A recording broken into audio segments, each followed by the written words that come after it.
我们今天来看一下这只十姐妹保姆鸟啊，前2天给它人工那么拿手喂啊，它现在已经自己会吃食儿了。会吃食儿了以后，但它不吃手上的食儿。你看，我一拿出食盒，或者给手心上倒上食儿，它现在就比较紧张啊。你看它还是叼手忘不了这个吃奶的那种感觉啊。把食儿放在它面前，它都是懵的，不熟练了。那我接下来我放出2个已经会吃食儿的收养鸟，我让他们2个带它一下，我看看效果啊。好，我现在放出了2个，一个七彩啊，一个十姐妹。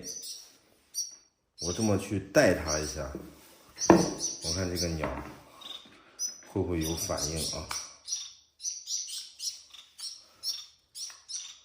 你看它在那个站杆上很着急啊。好，它也上来了，但上来它也不知道吃。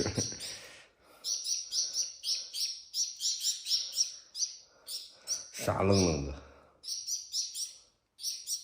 你咋不吃了？你有样学样啊，对不对？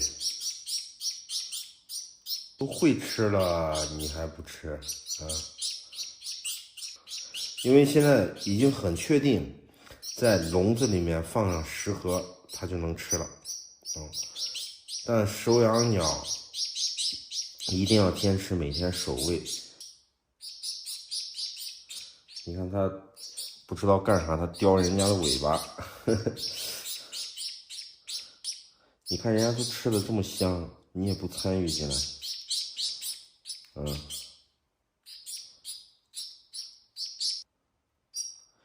这个十姐妹是这一批啊最晚学会这个吃小米的。我现在发现这家伙还是个慢热型的，人家吃完了，你看他开始知道吃了。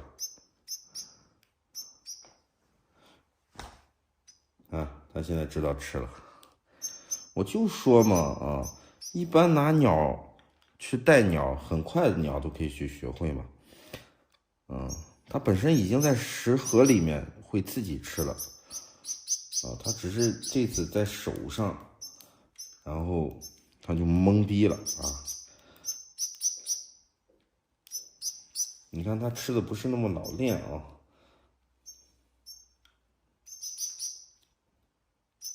叼的美得很，这个就算是学会了，让这些鸟给带会了，但就是人家都吃完了，它才学会。